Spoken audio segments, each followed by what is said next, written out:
بسم اللہ الرحمن الرحیم۔ ایک خوبصورت اور دلچسپ واقعہ۔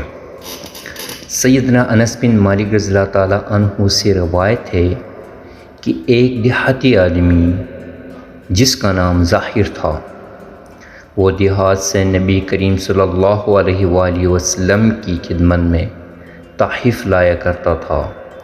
اس کی واپسی پر رسول صلی اللہ علیہ وآلہ وسلم بھی اس سے بدلے میں کوئی چیز عطا فرمایا کرتے تھے۔ ایک دن نبی کریم صلی اللہ علیہ وآلہ وسلم نے فرمایا، ظاہر ہمارا دیہاتی ہے اور ہم اس کے شہری ہیں۔ نبی کریم صلی اللہ علیہ وآلہ وسلم کو اس سے بہت محبت تھی۔ وہ حسین نہیں تھے۔ وہ ایک دن اپنا سامان بیچ رہا تھا۔ نبی کریم صلی اللہ علیہ وآلہ وسلم اس کے پاس پہنچ گئے۔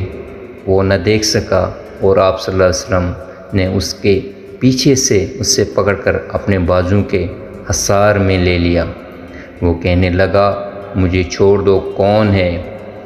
اس نے مڑ کر دیکھا تو نبی کریم صلی اللہ علیہ وسلم کو پہچان لیا۔ اب وہ کوشش کر کے اپنی پشت کو نبی کریم صلی اللہ علیہ وسلم کے سینے مبارک کے ساتھ اچھی طرح لگانے لگا اور نبی کریم صلی اللہ علیہ وسلم فرمانے لگے، اس غلام کو کون خریدے گا؟ اس نے کہا، اے اللہ کے رسول، اللہ کی قسم آپ مجھے کم قیمت پائیں گے۔ نبی کریم صلی اللہ علیہ وسلم نے فرمایا، لیکن تم اللہ کے ہاں تو کم قیمت نہیں ہو، بلکہ اللہ کے ہاں تمہاری بہت قیمت ہے۔